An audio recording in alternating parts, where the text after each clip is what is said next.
la mente, que Él pueda, Señor, hablar con denuedo, Señor, tu palabra. Heme aquí, Señor, que tu siervo escucha. En el nombre de Jesús. Amén. Y amén. Bendito sea el Señor. Amén. A ti sea toda la gloria, Señor, es para ti, por ti, y que muchas almas sean alcanzadas con esta labor que pareciera ser a la vez tan sencilla, pero que ciertamente conlleva mucho trabajo. Les damos un saludo a todos aquellos que nos ven por las redes sociales. Esta es Casa de Alabanza, Ciudad de México, Tultitlán, en Izcalli del Valle. Y acabamos de estudiar una serie que se llamó Los 10 Mandamientos, en donde ciertamente todos pudimos aprender a profundidad las grandes maravillas que Dios tiene en su palabra escondidas, pero reveladas a los hombres.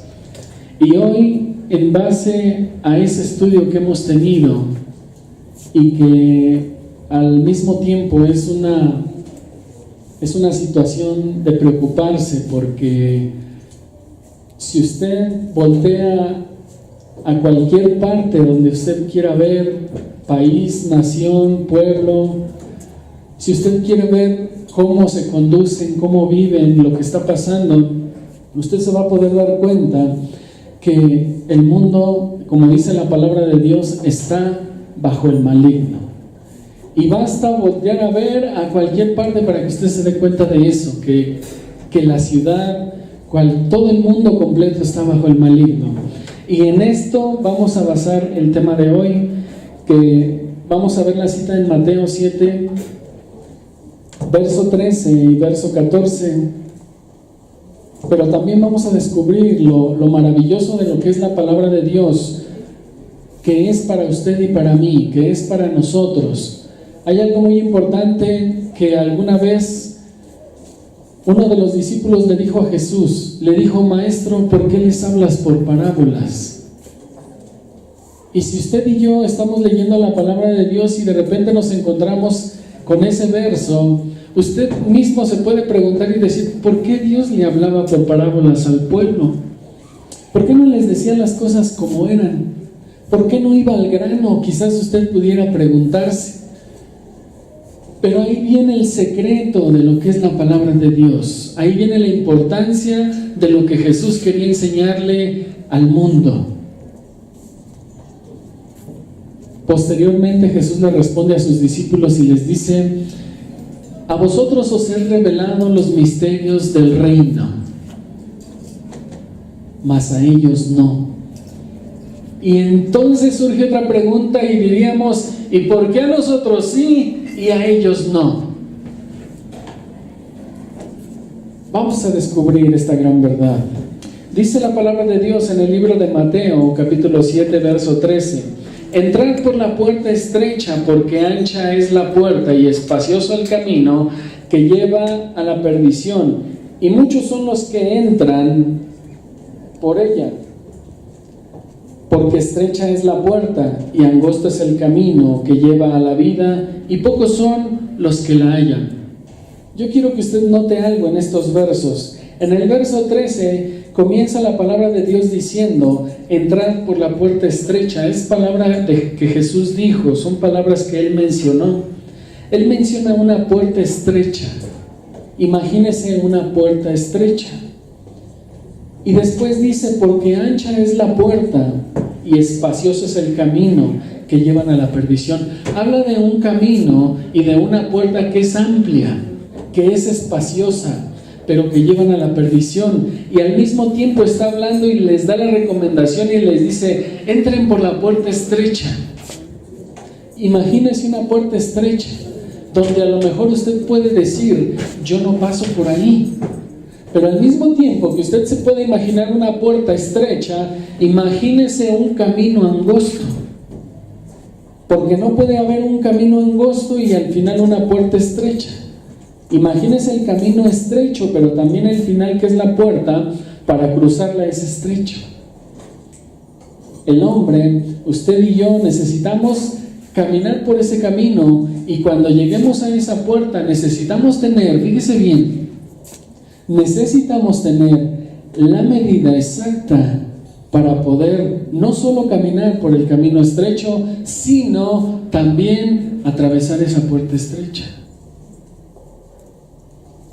Porque espacioso dice que es el camino y amplia la puerta que llevan a la perdición. Ahora, el mundo está bajo el maligno, dice la palabra de Dios.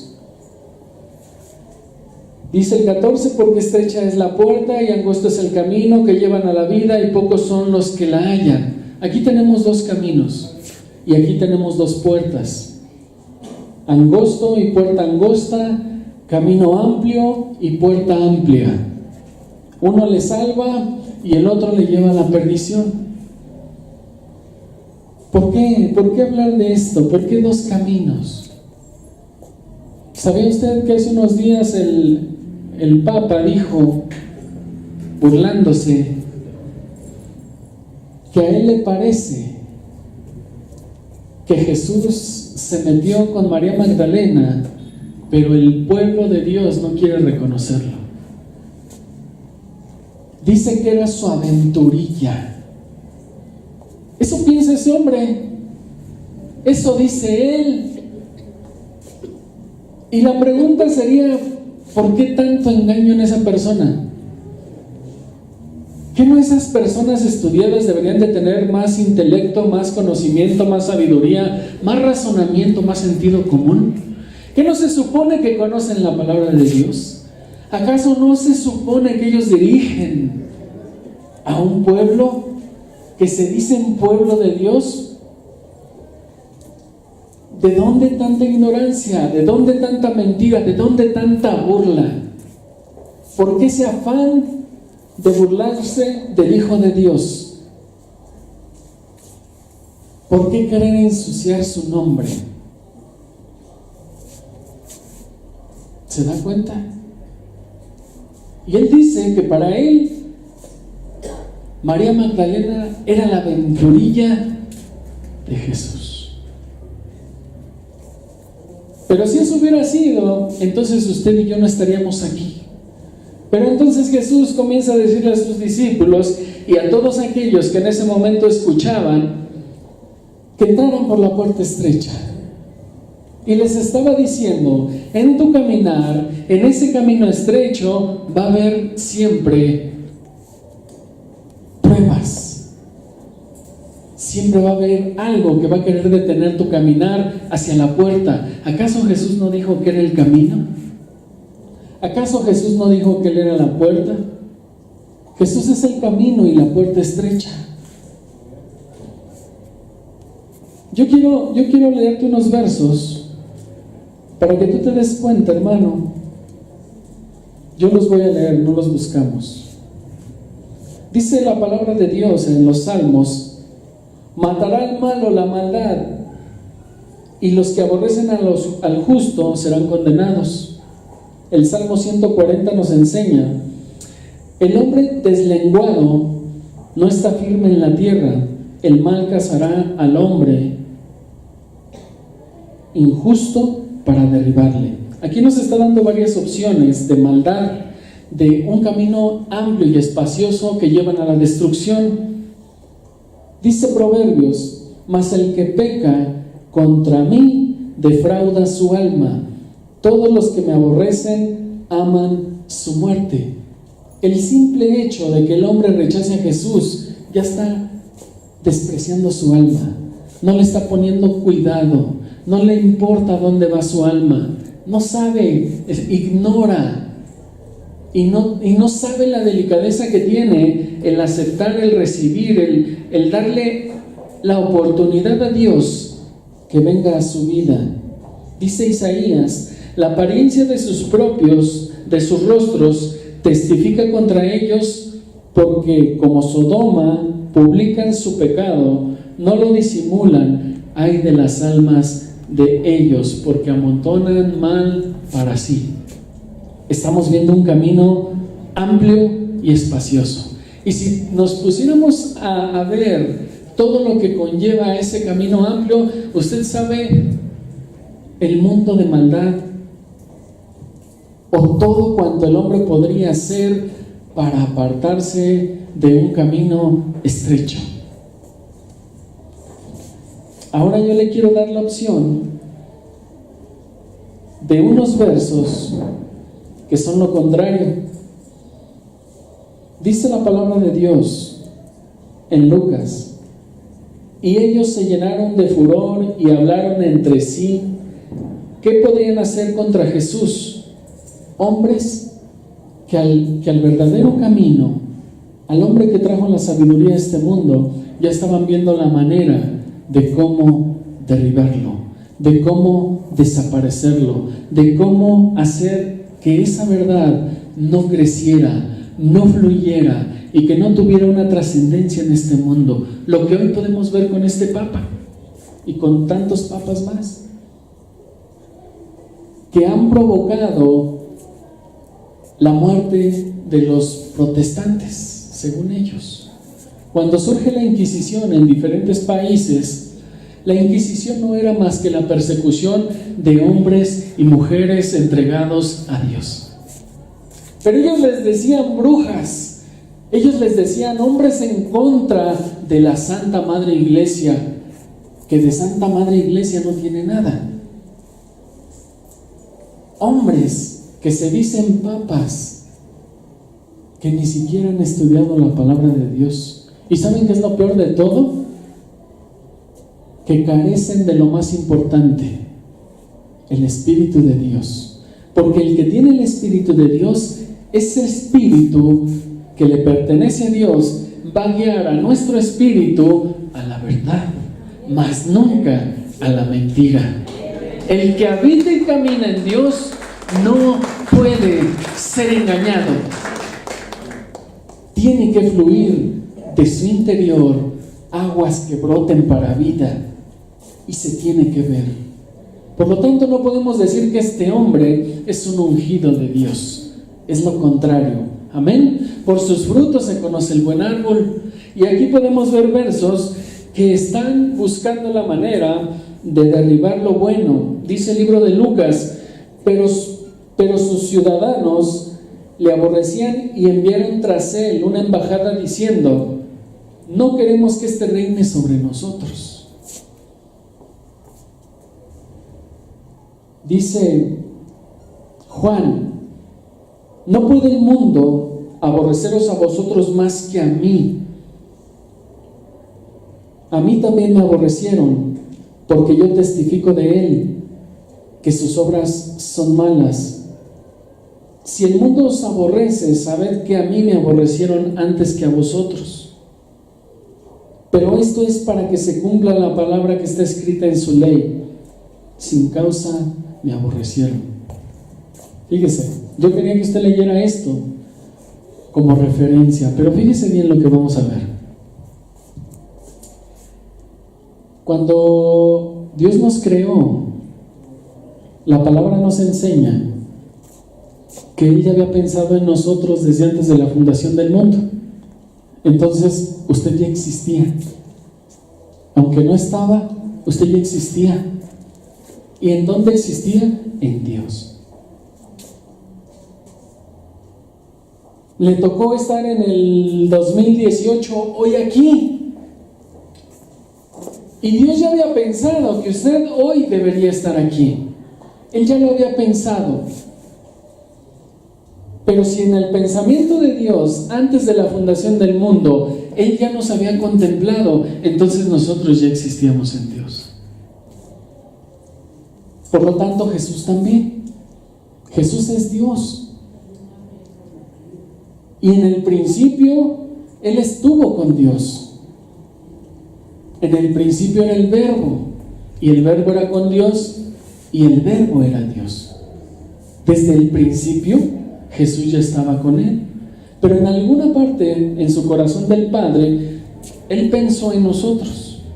Y Él decidió que un día también su Hijo vendría a este mundo. Ahora vean, cuando Dios creó al hombre, dice que lo creó a imagen y semejanza. ¿De quién? De Dios. Dios tomó medidas, porque Dios es tan grande, que tuvo que hacer una medida a escala en mini para hacer al hombre. Pero la esencia de Dios, a imagen y semejanza, el hombre no la perdió, la tenía, se la dio. Pero cuando Dios creó al hombre, no le dio llenura del Espíritu Santo, no se la dio. Solamente lo hizo un alma viviente para que aprendiera a vivir en el lugar donde Dios le iba a colocar. El hombre por sí solo no sabía, y no sabía cómo conducirse ni cómo caminar, al grado de que vemos el error en el Edén. Pero un día Dios permitió que su Hijo todopoderoso, grande, omnisciente, sabio, viniera a este mundo también como Dios, en una escala más pequeña, física, con una fisonomía a la par del hombre, para que el hombre aprendiera de Él. Y en esa condición de hombre, Jesús, lleno de sabiduría y siendo Dios, caminó en el mundo para enseñarle a la humanidad cómo debían vivir. Jesús, desde que nació y empezó a caminar, y aun cuando inicia su ministerio, Él empieza a trazar un camino angosto y estrecho, porque en ninguna parte y en ninguna escritura dice que Jesús se fue con María Magdalena. En ninguna parte dice que Jesús pecó, se contaminó. No, si eso hubiera sido, el sacrificio de Jesús no tendría validez. Mas sin en cambio, el modo de vivir de Jesús le enseñó al mundo cómo el hombre debía mantenerse para pertenecer a Dios y mantenerse en el camino estrecho y poder llegar a esa puerta estrecha. Pero eso no es todo.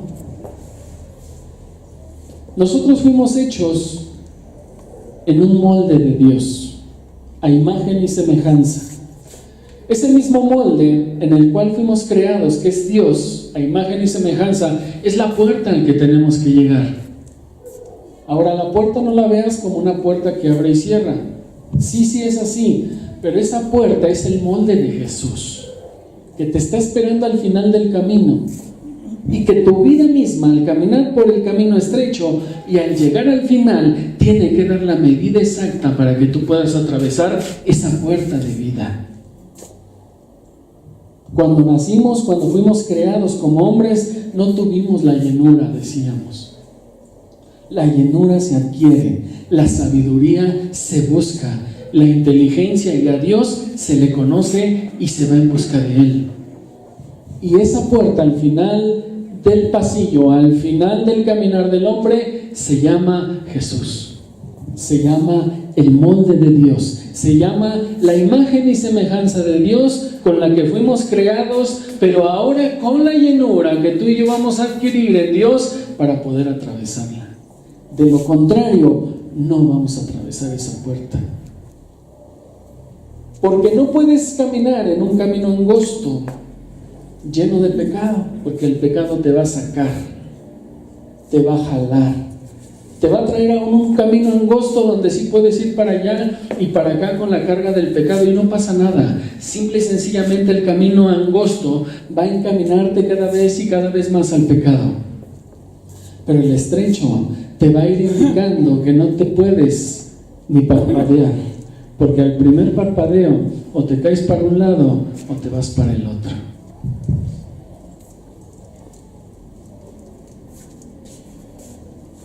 El camino estrecho representa la medida de Dios para ti y para mí, el molde de Dios, la manera de Dios, el pensamiento de Dios, el corazón de Dios, las reglas de Dios, los mandatos, sus pactos, sus promesas para ti y para mí,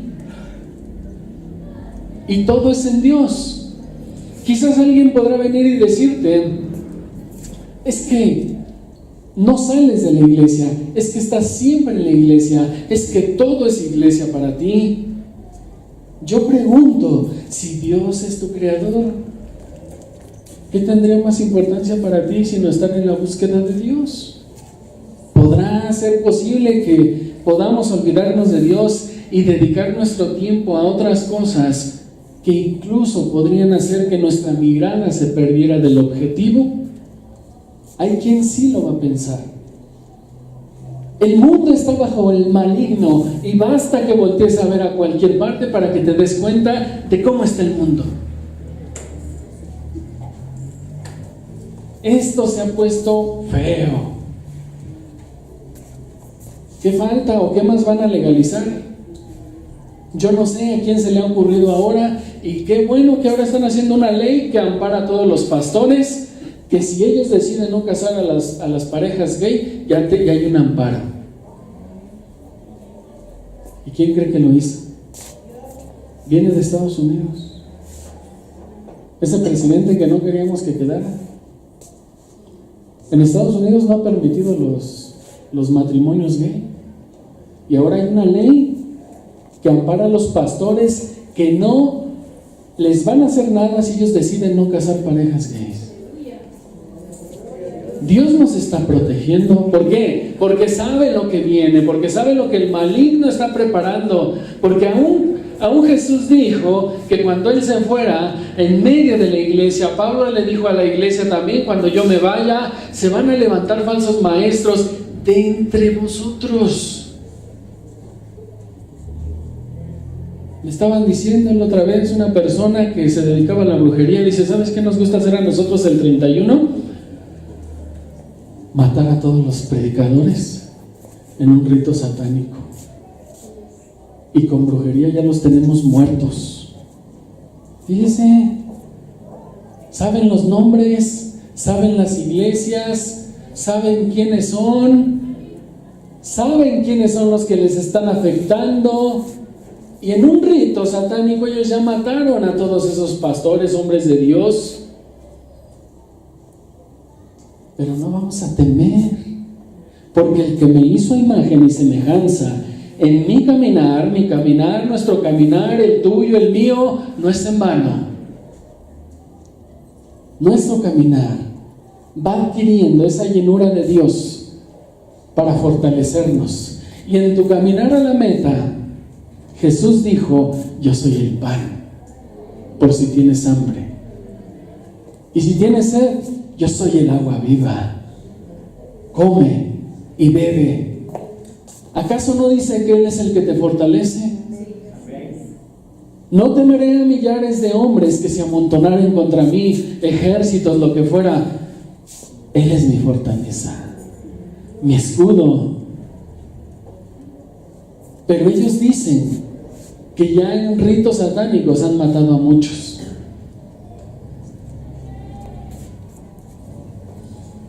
Bendito sea el Señor. Ahora fíjate bien. Cuando Jesús vino, Él enseñó algo sobre el trigo y la cizaña. Y hay una parábola que habla de esto. De hecho hay dos. Pero hay una donde dice que el hombre salió y sembró su campo de trigo, pero en la noche vino su enemigo y sembró cizaña. Y cuando comenzó a crecer, se dieron cuenta los sembradores que les habían sembrado cizaña, y fueron y le dijeron al padre de familia. Y él dijo: no la arranquen, porque pueden arrancar el trigo también. Esperen al tiempo de la siega para que entonces mandemos a los segadores a que arranquen primero la cizaña. La cizaña y el trigo se parecen mucho, igualitas. Por eso es que Dios les manda que no arrancasen la cizaña. Al tiempo de la siega, el trigo y la cizaña toman una diferencia de una de la otra, y se identifica cuál es la cizaña, y entonces ahora sí se puede arrancar. Por eso Dios da esa indicación. Es necesario, ojo, que el trigo y la cizaña crezcan juntos. ¿Se oye feo, pero habrá cizaña en las iglesias? Sí. Donde quiera que vayamos, va a haber cizaña. Y más si tú eres trigo. Preocúpate por ser trigo y no cizaña. Delicado, ¿no? Estamos en un mundo que le pertenece al maligno. Y los que ya están con el maligno son muchos. Tu labor, mi esperanza, tu esperanza solo está en Jesús. No es que seamos fanáticos, no es que seamos que siempre estamos en la iglesia, pero mi esperanza es Jesús. Separado de Él, nada soy, nada puedo, no puedo crecer, no puedo ir, no puedo estar separado de Jesús. Tengo que estar pegado a la fuente que me mantiene vivo, que te va a mantener fuerte, que te va a dar la sabiduría y la inteligencia para saber vivir en un mundo lleno de maldad. Cuando Jesús va a la cruz, el reino espiritual satánico, maligno, no sabía una cosa.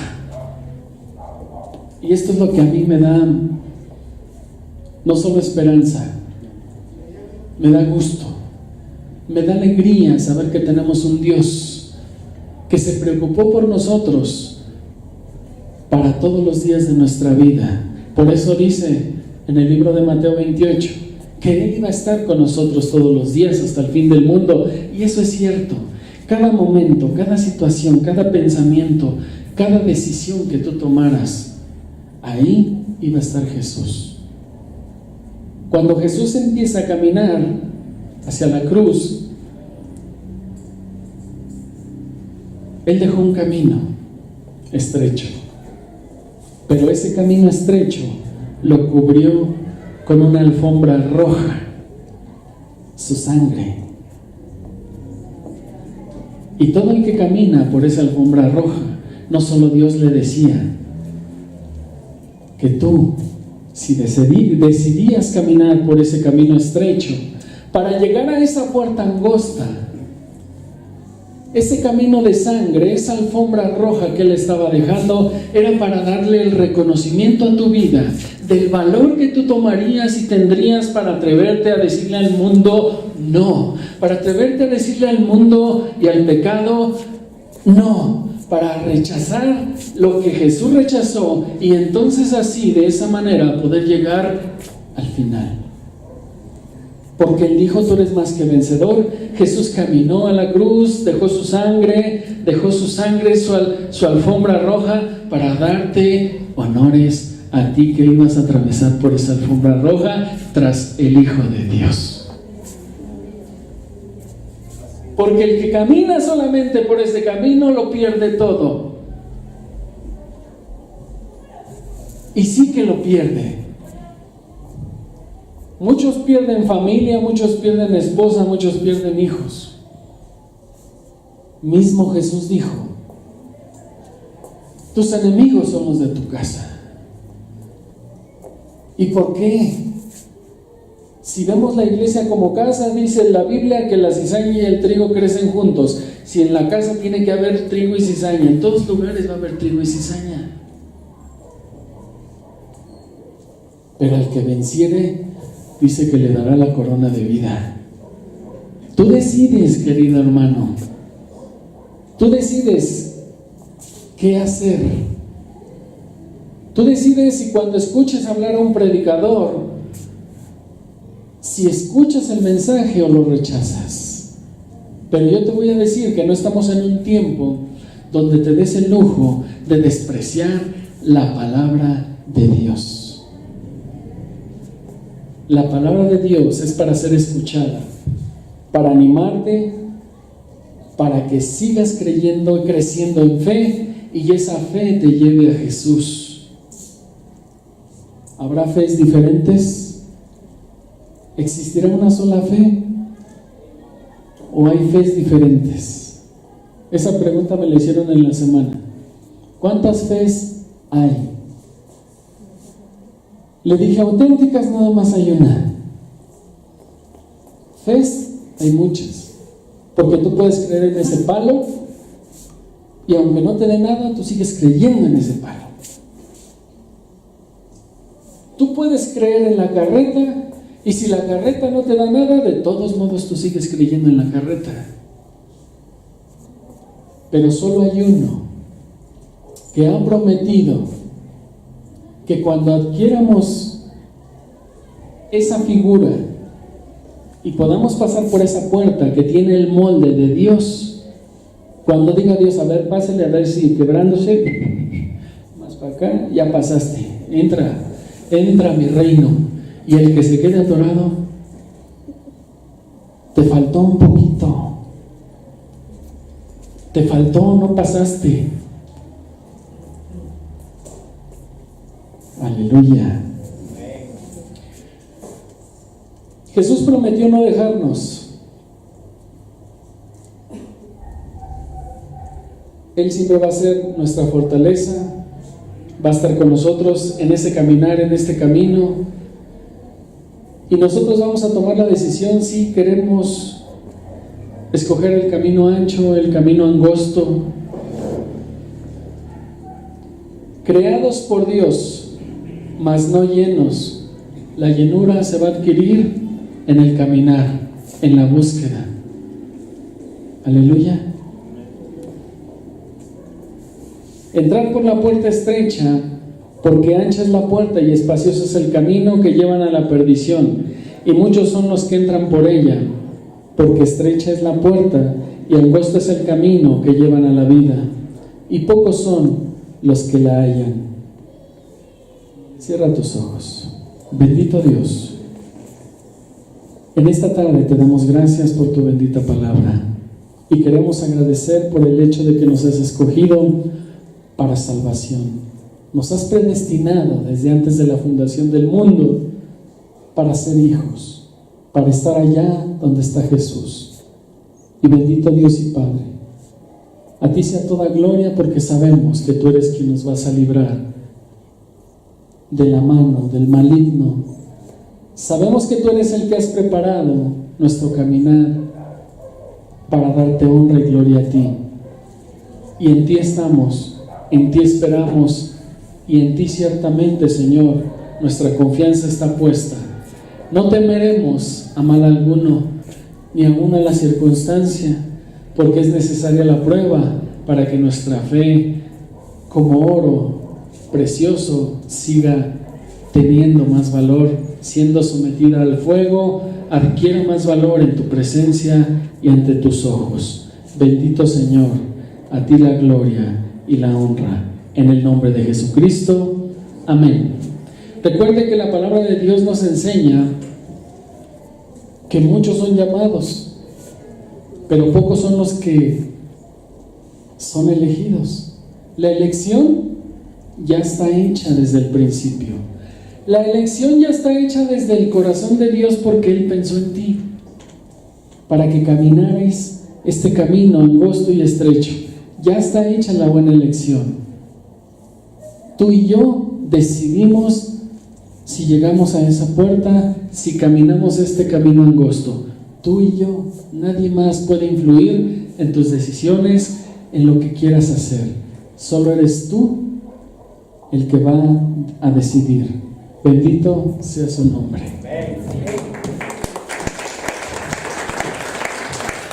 Gracias a Dios. Vamos a orar para participar de la mesa del Señor.